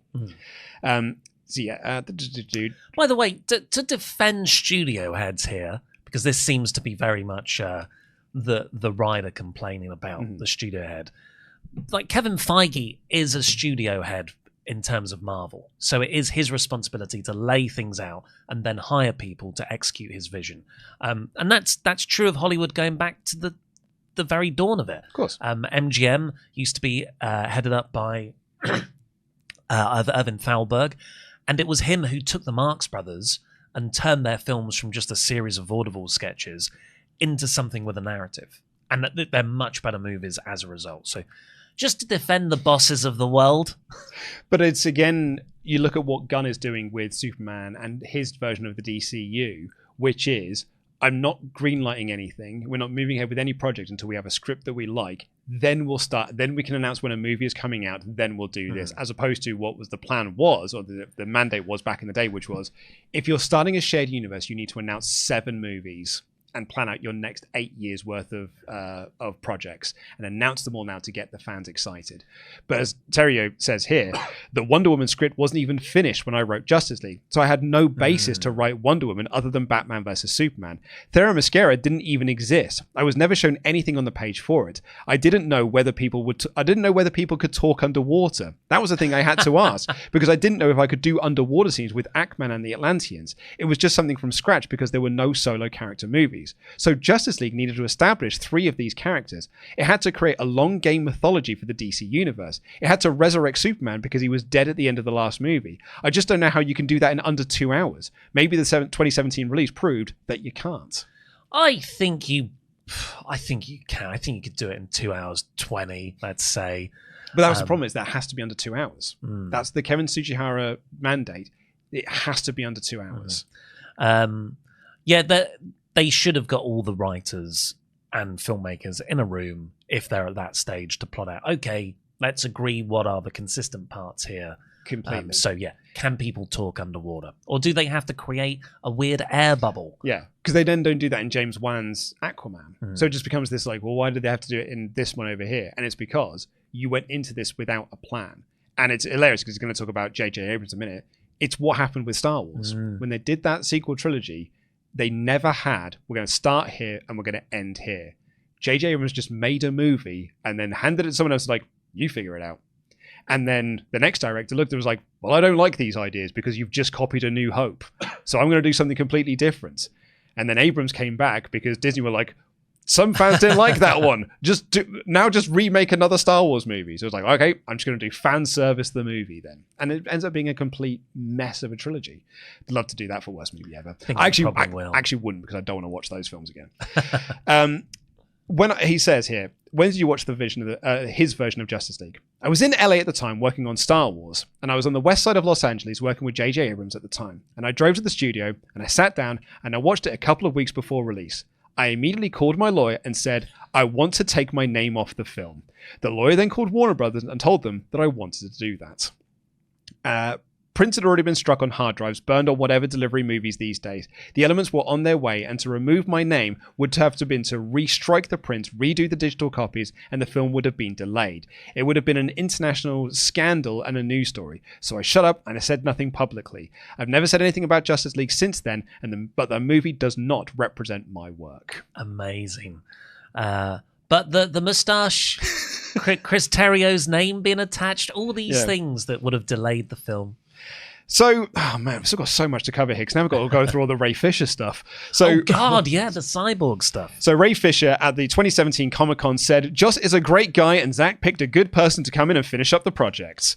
And then in 2020, he tweeted, Joss Whedon's on-set treatment of the cast and crew of Justice League was gross, abusive, unprofessional, and completely unacceptable. He was enabled in many ways by Jeff Johns and John Berg. Oh, so I must admit, this is a bit of a hole in my knowledge. I don't really know what went down here. So, from what I can gather, reading through this very lengthy thing from a very lengthy piece by the Hollywood Reporter, which I'd highly recommend people go and read, is that when Fisher was cast for Justice League, he sat down with Chris Terrio and said, this is what black representation should look like. Because Chris Terrio said, I don't know. I don't know what it means to be this type of character or being a black person in this position. So he sat down and was like, this is what Cyborg should be. But when it went into Whedon's hands by these accounts, he cut all of the Cyborg stuff from the movie and he diminished his role down to make him a racial stereotype instead. And that's what a lot of what Ray Fisher's issues with Joss Whedon's version of the film was. And he was also talking a lot about the stories that were coming out about Whedon at the time from cast from Buffy the Vampire Slayer and other Whedon projects he was an abusive person on set. He's a very mean person. He's not the nice guy that he claims to be. He's not the feminist that he claims to be. He is actually a really abusive dude. I remember years and years and years and years ago watching him at, I think it was like a feminist conference, and this is on YouTube, and he said feminism has a branding problem, it should be called humanism. And, because what we all want really is equality. And I thought, even at that time, before mansplaining was really a word, I was like, I don't think going into a feminist conference. It'd be like, you got it wrong, right? I don't think you understand feminism, guys. So I thought, that's probably... Yeah. I can see how he thinks he's more important in his head. Did it have any stories about the abusive? Was he just mean to people? So there's various stories about like he called Charisma Carpenter fat when she got pregnant while filming Angel, and then he fired her after she had the baby. He was mean to another person who was also pregnant, called them fat, and he tore apart. What a feminist! What a humanist! He one story from a writer, I think it was on either Angel or Buffy, I think it might have been Buffy actually, was that she'd written a script, and rather than him provide notes, he called all of the writers into a meeting room, put it up onto a slideshow, and acted out how bad he thought the script was while making fun of her at the same time, and which led her into absolute tears, and she quit the show. So quite targeted towards women in general. There's also stories as well, and Whedon has denied all of this, but some people have said, like, I just don't think he knew that it was a case. He was not allowed to be on set with Michelle Trachtenberg alone. Which one's Michelle? She was Buffy's younger sister in the show. Who's sadly passed away recently. Yeah, I saw that. So with the cyborg stuff, I mean, obviously I'm white. I don't see how this is a racial stereotype. Well, okay, we'll get onto one of them that will come on. There's one key bit that Ray Fisher really takes issue with. But I'm going to read some of this because it does give you a lot of context for all others. In May 2017, Fisher was walking into a movie in New York when he got the call from Zack Snyder that left him stunned. Snyder was leaving Justice League, citing his daughter's suicide. Sources say Snyder was under enormous pressure at the time. The studio was unhappy with the reception and box office performance of his previous work, The Bleak Batman v Superman, and with Justice League's footage already shot, now insisted on a lighter touch. Warner's also asked Snyder to produce a 2-hour cut, and he had a wrenching time delivering, though eventually did. Ultimately, Snyder left, and Whedon, who had written and directed Marvel's The Avengers, had brought him to help brighten Justice League, took the helm. The Justice League that Fisher had signed up for was a far cry from the film that Whedon ended up finishing. Snyder had Fisher talk at length with screenwriter Chris Terrio before there was even a script. Quote, Zack and I always considered Cyborg's story the heart of the movie, Terrio tells The Hollywood Reporter. He is the most pronounced character arc of any of the heroes, beginning from a place of despair and ending with a feeling that he is a whole and that he is loved. And Terrio says he and Snyder took the portrayal of the first black superhero in DC film universe very seriously, adding, quote, with a white writer and white director, we both thought having the perspective of an actor of color was really important. And Ray was really good with the story and character, so he became a partner in creating Victor, referring to the character's given name. When the new film proceeded under Whedon, says Fisher, he came to feel that he had to, quote, explain some of the most basic points that would be offensive to the black community, end quote. Whedon sent out an email asking for questions, comments for, quote, fulsome praise, but Fisher says it became clear, quote, all he was looking for was fulsome praise. Trying to strike a jocular tone, Fisher responded that he mourned the loss of the cyborg material but was moving on. He said he had notes to avoid issues in terms of representation of the character, but in a call with Whedon, Fisher said he had barely started to talk when the filmmaker cut him off. Quote, it feels like I'm taking notes right now, and I don't like taking notes from anybody, not even Robert Downey Jr., he said. Another source on the project says that Whedon was similarly dismissive of Gal Gadot and Jason Momoa when they questioned new lines. Whedon declined comment for this piece. And then he goes on to talk about Jeff Johns and John Berg and everything. He said, once Whedon got involved, Fisher said that Johns told him that it was problematic that Cyborg smiled only twice in the movie. Fisher said he later learned... That sounds like such a Vince McMahon. Hey, there's a baby face here. Yeah, why aren't you smiling You should more? be smiling more. Fisher says he later learned from a witness who participated in the investigation that Johns and other top executives, including then DC Films co-chairman John Berg and Warner Brothers studio chief Toby Emmerich, had discussions in which they said they could not have, quote, an angry black man, end quote, at the center of the film. Johns' reps responded that once the chairman of the studio mandate a brighter tone in the movie, all further discussions centered on, quote, adding joy and hopefulness to all 6 superheroes. There were always conversations about avoiding any stereotype of race, gender, or sexuality. I mean, I do agree with Ray there that Cyborg probably has the best arc. I actually found him one of the more compelling, actually probably the most compelling character in the film. Yeah. Because Flash is annoying, Batman is whatever he is, Aquaman just has cool lines. There's not much there story-wise. My man. Wonder Woman is decent, I guess, but she's pretty passive through the film. Superman isn't there most of the time. So it really is Cyborg, who is this kind of Frankenstein himself. I've been created, and I've got to figure out what I am. The sort of mother box part of me is overtaking my personality. It's a battle of humanity and machine with him that all the other characters lack. But I don't know. That, to me, those exchanges that were quoted, which is all I have to go on, that just sounds like Joss does not take any notes, or actually he's not very collaborative in general. That's it. Rather than a racially motivated thing. No, but that's the way that Fisher has responded to that. It's like Kevin Smith is also a director who was like, no, don't improvise around my dialogue. Just read the dialogue as is. Kevin Smith tells the story on one of the Q&As that he did the evening with Kevin Smith, when it was Ben Affleck kept improvising dialogue on Chasing Amy, and Smith had an argument. It was like, just read the words that are on the page. And Ben Affleck was like, yeah, I mean, fine. I mean, I've only won an Oscar for writing. But if Joss is like, I've got to get this 4-hour movie down to 2 hours, there's going to be a lot of casualties. Yeah. But the real nasty thing there sounds to me like that studio edict of we can't have an angry black man character at the core. Yeah. But that's a really important point of the character. Well, that's it. And it's funny you should say Frankenstein, because according to Fisher, Jeff Johns said that he should play the character less like Frankenstein and more like Quasimodo. What? This is a different Jeff Johns.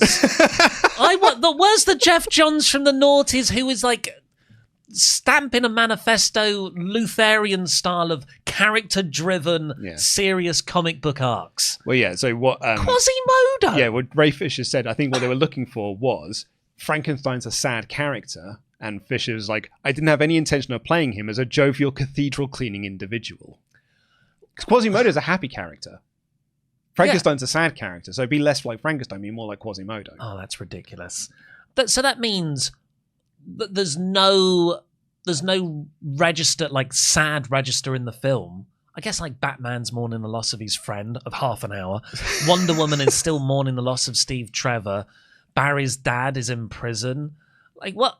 I think Cyborg has earned the right to be depressed. A bit sad. Because he is a third of a man. He was dead, and his dad brought him back to life because his dad was sad. And his mum's dead as well. Using technology he didn't understand. Yeah. So, I should know. So this also then goes into the AT&T stuff, which that's where all the stress was coming from. The tension only escalated when the issue of having Cyborg say "booyah" arose. That does come off weird. That phrase has become a signature of the character thanks to the animated Teen Titans show, but the character had never said in the comics or in the original script. Fisher says that Johns approached Snyder about including the lines, but the director didn't want any catchphrases. He managed the situation by putting the words in some signs in his version of the films as an Easter egg, but Johns' representatives say that the entire studio believed that Booyah was, quote, a fun moment of synergy. Fisher said he doesn't see the word an issue itself, but he thought it played differently in a live-action film than it does in an animated series. And he thought of black characters in pop culture with defining catchphrases. Gary Coleman's "What You Talking About, Willis?" Jamie Walker's "Dynamite." As no one else in film as a catchphrase, he said, it seemed weird to have the only black character say that. Yeah, I guess Aquaman gets my man. But it does come off weird. But wow, what was that thing about synergy? Oh, it's so it would be a fun moment of synergy. Something has gone deeply wrong with this film. Is that Jeff Johns saying? Jeff Johns. Jeff Johns. Oh yeah. Because when I read, the whole brightest day, blackest day arc, I often paused and thought, wow, what a fun moment of synergy between all these tie-in comics. It does unfortunately sound like Johns has really sold out to the corporate structure here. Yeah. And he's even adopting the language. With reshoots underway, Fisher says Whedon raised the issue again. Quote, Jeff tells me that Cyborg has a catchphrase, he told him. Fisher says he expressed his objections and it seemed the matter was dropped until Berg, the co-chairman of DC Films and a producer on the project, took him to dinner. Quote, "This is one of the most expensive movies Warner Brothers have ever made," Berg said, according to Fisher. Quote, "What if the CEO at AT&T has a son or daughter, and that son or daughter wants Cyborg to say booyah in the movie, and we don't have a take of that? I could lose my job." Fisher responded that he knew if he filmed the line, it would end up in the movie, and he expressed skepticism that the film's fate rested on Cyborg saying booyah. But he shot the take. As he arrived on set, he says Whedon stretched out his arms and he said a line from Hamlet in a mocking tone. "Speak the speech, I pray you, as I pronounced it to you." Fisher replied, "Joss, don't. I'm not in the mood." And he left the set. After saying the one phrase for the cameras. He said that Whedon called out, "Nice work, Ray." Just sounds like an absolute twat in that moment, quoting Shakespeare. Oh yes, don't you know? I did the Avengers movies, and then I shot a Shakespeare adaptation in my house. My house with my friends, with all my famous actor friends. I've got lots of friends. What? There is so much wrong with this movie, and they're taking Ray out to dinner, constructing this hypothetical AT&T chairman with some children who really might be upset. Who really like Teen Titans Go. I might lose my job. If you don't say this line, I might lose my job, mate. Please. If we don't at least have a take of it, I could lose my. This is a well-paying gig. I need my bonus. Look, I'm really sorry that this thing happened to Ray Fisher and all this stuff. This is the symptom of a load of very high up people spiraling because they know this is going to be terrible. They know it's a 4-hour cut. It's going to suck. And they are just clinging to anything they can control. Like, but maybe if we have Booyah in, I can say I got that bit in, and the new corporate overlords will favour me because the children, Ray, the children like the word Booyah. So Gal Gadot also had a bad experience working with Whedon on the movie. She said promoting Wonder Woman 84. Sorry, I'm laughing so much at really bad workplaces, but that is so funny. It's a fun moment of synergy at the end of the day. I'm happy for Ray to go out and speak his truth, Gadot said. "I wasn't there with those guys when they shot with Joss Whedon. I had my own experiences with him, which wasn't the best one, but I took care of it when it happened. I took it to the higher-ups and they took care of it, but I'm happy for Ray to go up and speak his truth." This is from The Hollywood Reporter. The biggest clash, sources came when Whedon pushed Gadot to record lines that she didn't like, threatened to harm Gadot's career, and disparage Wonder Woman director Patty Jenkins. While Fisher declines to discuss of any of what transpired with Gadot, a witness on the production who later spoke to investigators said that after one clash, quote, Josh was bragging that he's had it out with Gal. He told her that he's the writer and she's going to shut up and say the lines and he can make her look incredibly stupid in this movie, end quote. A knowledgeable source said that Gadot and Jenkins went to battle, culminating in a meeting with then Warner Brothers chairman Kevin Tsuchihara. Asked for comment, Gadot said in a statement, "I had my issues with Whedon and Warner Brothers handled it in a timely manner."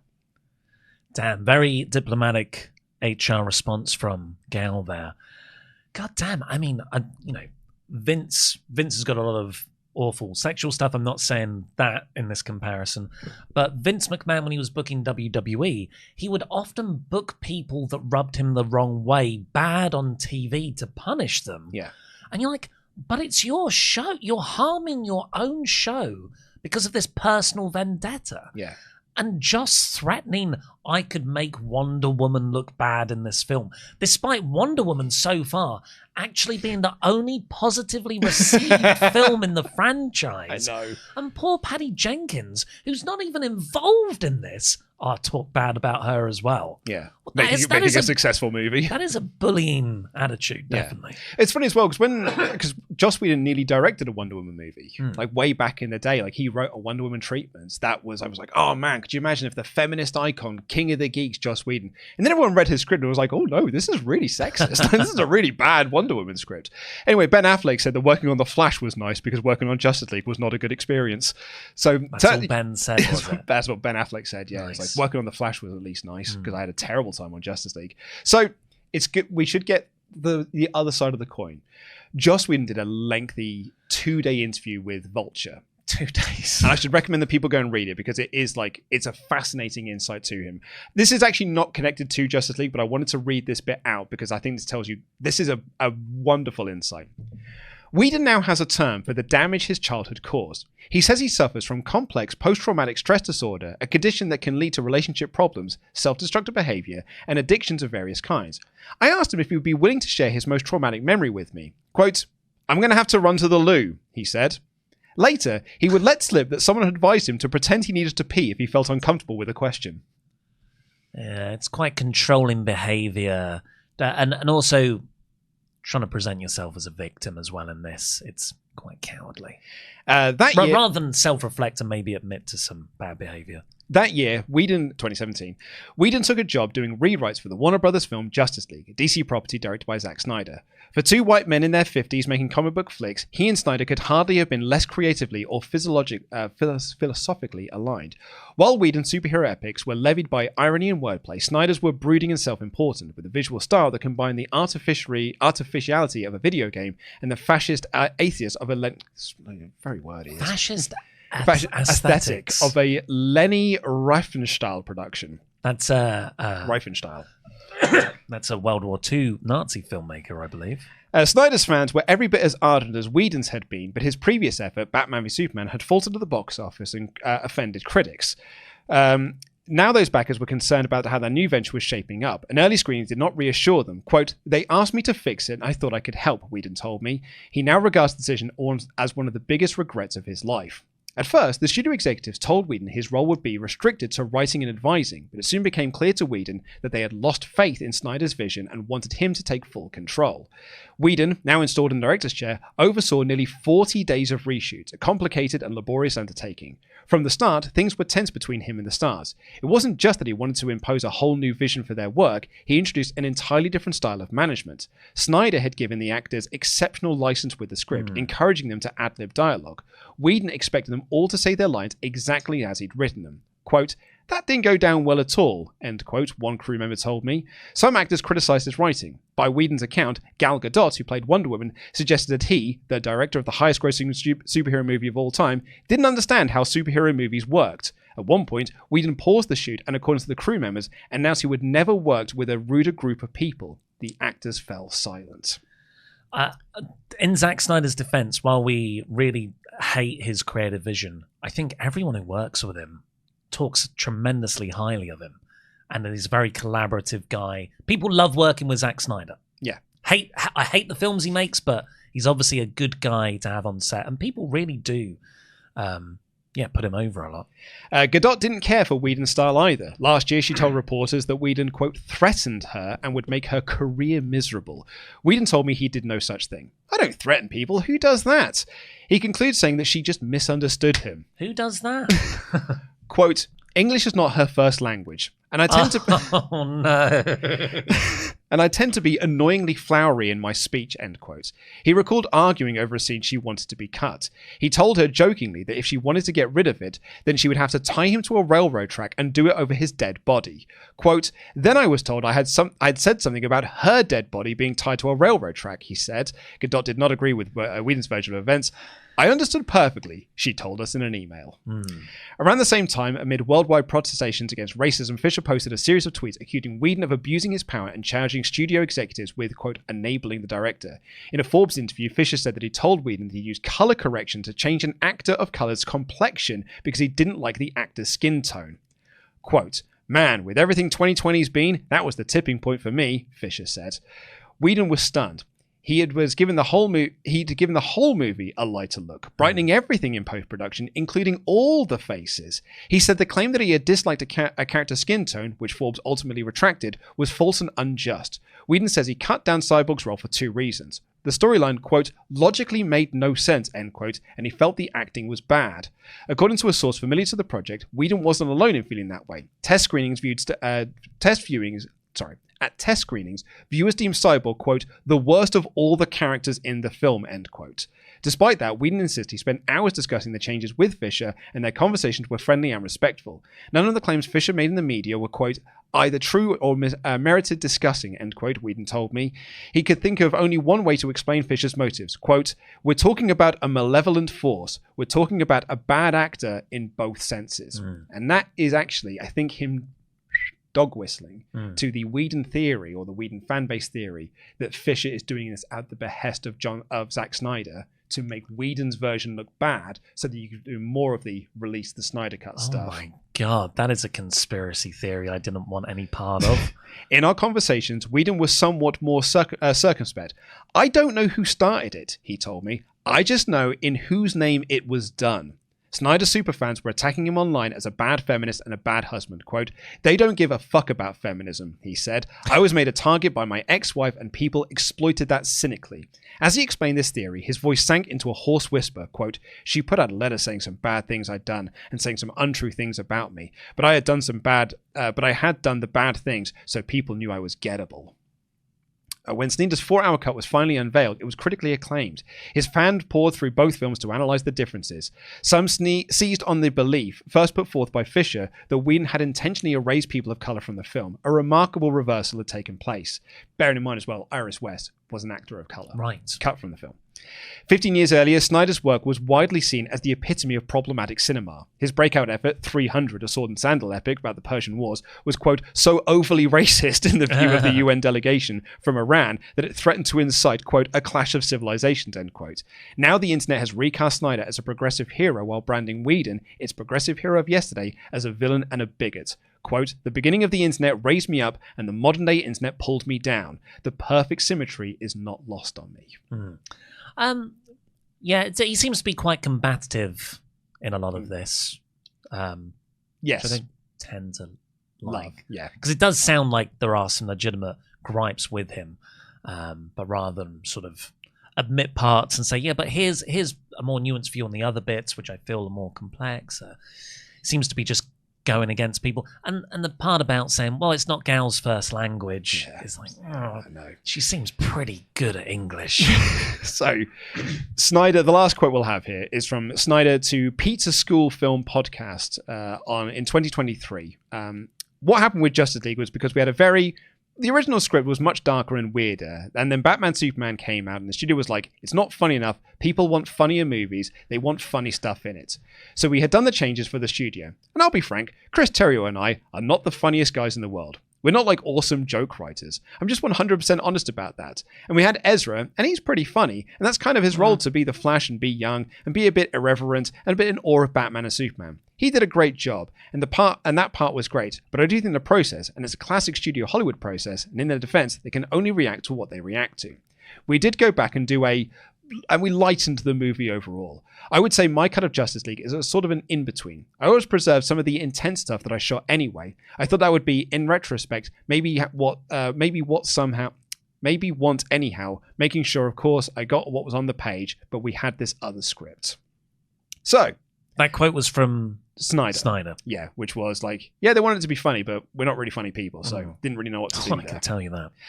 Now, here comes the bit I'm super excited for, because by all accounts, this is what Snyder had planned for Justice League's Part 2 and Part 3.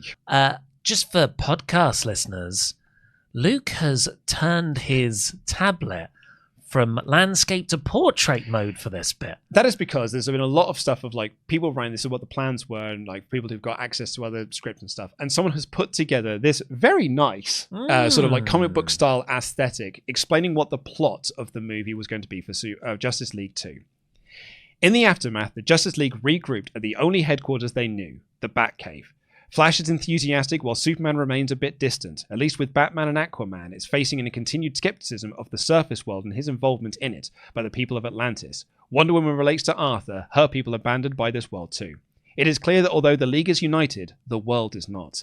The League goes back their individual lives to mend old wounds, except for Batman, who's dealing with fresh ones left alone in the cave.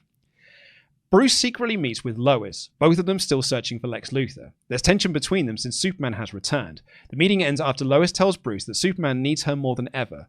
Bruce knows that Lois is hiding something. Luther's recruiting a league of his own.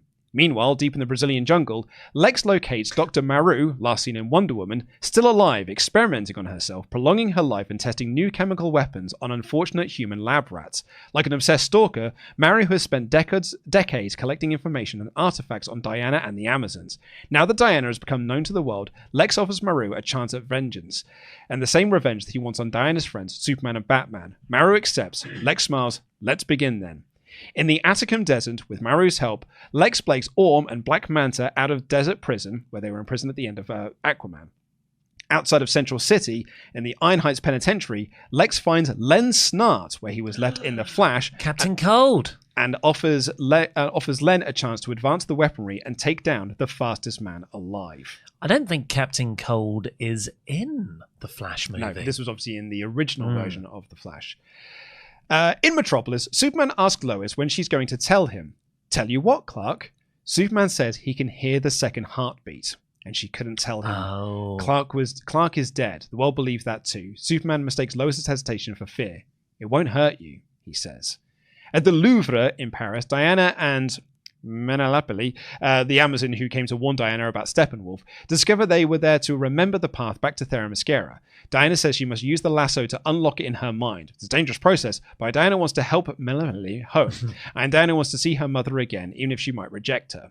Diana puts on the lasso, but suddenly she's overwhelmed by visions. In the beginning, they're wonderful. For the first time in over a century, Diana sees her home soaring over the island. She sees the Amazons and finally her mother. But then her visions grow dark. Diana sees herself as the god of war in a battle with Superman. As she kills him, Diana cries out. Menelapoli frees Diana from the lasso. Despite the pain and confusion, Diana remembers the way home. In Central City Courthouse, Barry is at a hearing thanks to Cyborg, Iris, and a troop of lawyers from Wayne. The state has examined new evidence that Barry and Vic have presented and agreed to reopen Harry Allen's case. Barry is elated. Alone in the underwater continental shelf, Aquaman and Mera are in a violent battle with the last of the Seven Kingdoms, the Unseen. It explodes around tidal pools and active volcano lava flows. Arthur has the Seventh King on the ground, his trident at his throat. The Seventh King tells him to kill him. Arthur said he wants an alliance, but the Seventh King refuses. Arthur leaves, frustrated that the last kingdom refuses to unite. In the Batcave, Cyborg upgrades the cave, even providing a female AI voice for Alfred, who's become a father figure of sorts. Looking at the empty cave around them, Cyborg has... Wait, so Alfred's dead? No, apparently he's still here. Cyborg asks Alfred, why is he never home? Alfred solemnly replies, because he'd have to face himself. What? Huh? And he's given Alfred... So he's talking to real Alfred, who's still alive. Yeah. And he's given him a female voice. Which is weird as well. He's also somewhat of a father figure. Yeah, despite the fact that he clearly reunites with Joe Morton as a father figure at the end of this movie. Batman and Lois on the hunt for Lex Luthor. Batman moves deep into Canadian wilderness, doing second, following up on a lead that Lex might have been sighted in one of the remote towns. He fights his way through a secret location, only to discover not Lex Luthor hiding out, but the Riddler!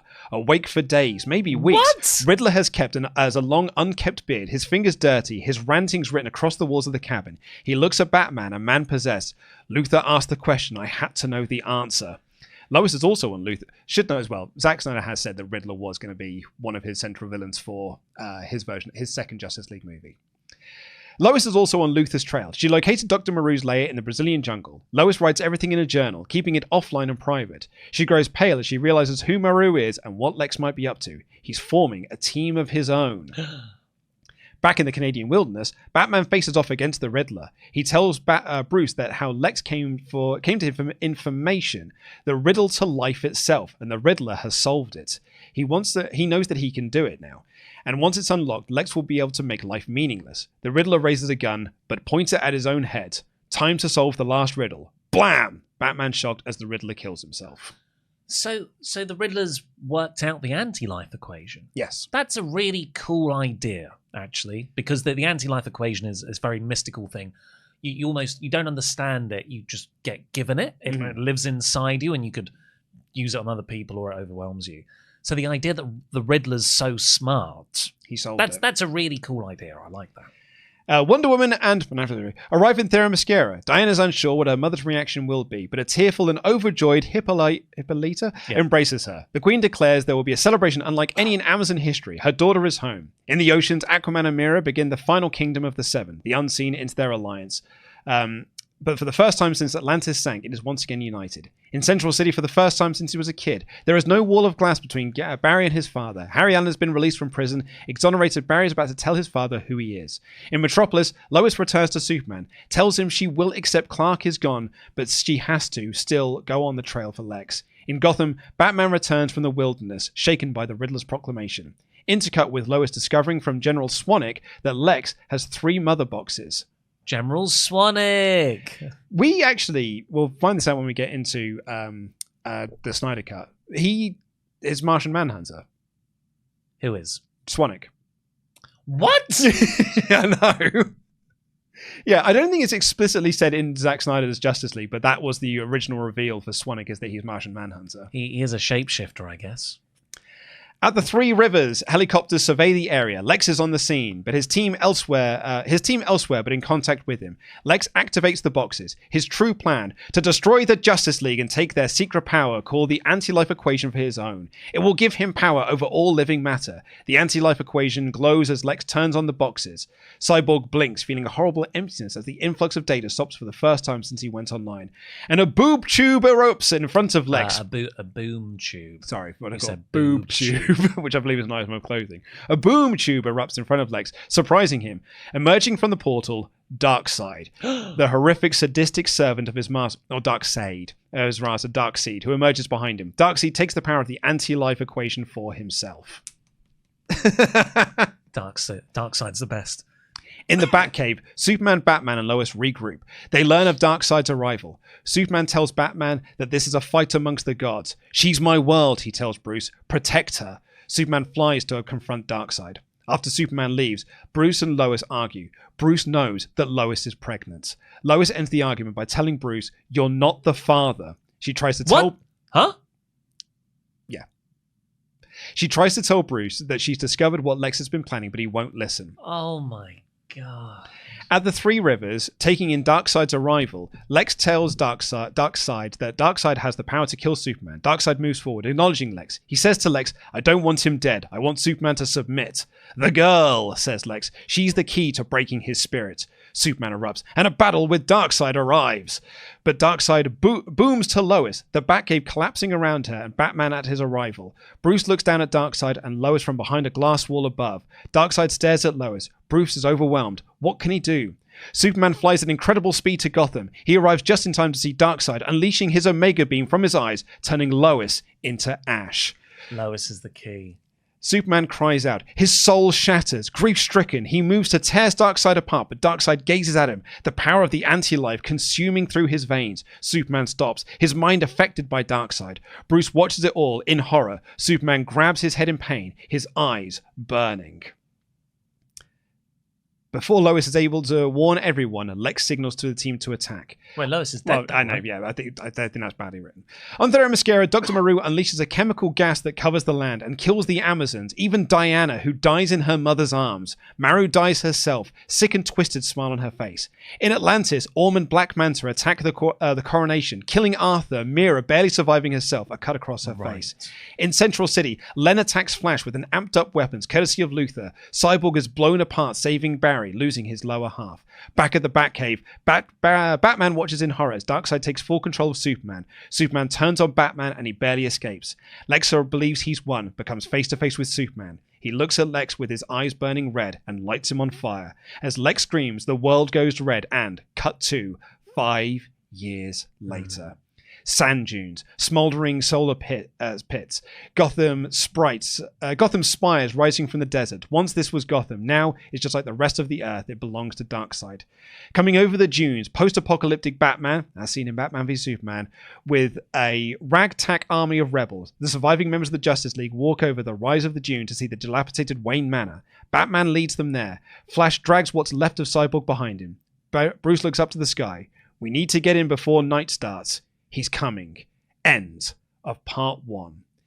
And when we get into Snyder's Justice League, we will look at what he had planned for Justice League 3. So that was the sequel to this Justice League. Yes. So that's all in one movie. That is, yes, that would have all That's been... not the two movies. No, that obviously. would have been in Justice League 2. Jesus Christ. So That's so much. There was one idea I liked in that. Yep. And it was the Riddler figuring out the anti-life equation. Yeah. So that's genuinely great. Well, Bruce and Lois? Yeah. You will come to find out in in Justice League 3 that Bruce is the father of the child. And that's what Clark knows, or Superman knows. Lois is the key. I mean, it was all set up in Batman v Superman in that Flash. Yeah. The Flashpoint warning. Yeah, she is the reason why you have the nightmare vision. So, and I should say how I've physically shrunk it. I'm holding myself. I don't feel like you enjoyed listening to that much. I mean, no. you like that Captain Cold was in it. Yes, yep. I enjoyed hearing Captain Cold's name, his real name. Len Snart. And I enjoyed the Riddler part. Yeah. Everything. Did you enjoy him else. killing himself? Yeah, sure. That's fine. Yeah. But the everything else, I didn't want to see. I'm glad we didn't get this. Yeah. Because I bet it's worse in practice as well. Should as well. Like, Zack Snyder has never said this is exactly what it was. This is like taken from various different pieces, like pieced together from like production, concept art, and things like that. That is what the plan was for Justice League 2. And we'll get into Justice League 3 in the next episode. But for now, it's time to head on over to patreon.com/cutscene to do a scene-by-scene breakdown of Justice League. Do you have any final thoughts you want to say before we head on over to the Patreon? I didn't know it was so bad behind the scenes at the very top level. I think as we've seen with wrestling, like the big side, it's almost like the weather. You cannot control it. It's such a big natural force, and that is the blending of huge corporate takeovers. Mm-hmm. Like Warner Bros. Like, yeah, but we need to tar ourselves up because AT&T are interested in us. What about the kid? I'm going to lose my job, Ray Fisher, if you don't say the word booyah. Or at least we just get a take of it. We're not going to put it in the movie. We're not going to put it in the movie. But at least we could say we tried. That I just need it. Is there a real kid? Are you going to show it to an actual... Yeah, sure. Sure, but imagine. Yeah, wow, it's an absolute mess. Knowing all of that, but putting aside Whedon's behaviour... Mm-hmm. I'm impressed the movie is this functional. That's exactly it, right? It's one of those movies where, considering they put this all together in about 4 months, it is amazing that it is as coherent as it actually is. Like, it looks like shit. Like, and it's boring. It's boring. The reshoots are so painfully obvious. The Batman on the rooftop bit, like, notwithstanding, the stuff with the Russian family, who don't interact with anyone other than Ezra Miller, is so obviously Whedon reshoots. It is a mess. It is a Frankenstein of a movie, as it was described earlier. But it's also when you then hear what was happening at Warner Brothers, you're like, oh, well, it makes sense now why the film is the way it is. But at least we got Booyah. I know the top lip was wrong and everything was reshot, but I think when we all came out of the film, like, thank God for that hypothetical CEO's kid. What a fun moment of synergy. Fun bit of synergy. So yeah, we're going to do a scene-by-scene breakdown. Can you put this as the video description? A fun bit of synergy. Booyah. Booyah. So we're going to do a scene-by-scene breakdown now over at patreon.com/cutscene. Big thank you to everyone who signed up for our Patreon over the last month or so, for the Batman v Superman and our Superman review as well. It's really blown us away. So thank you so much for your support over at patreon.com/cutscene. Head on over there now, because we are going to watch this scene by scene. And there are a lot of scenes to get through, and a lot of them aren't good. Thanks for watching, everyone.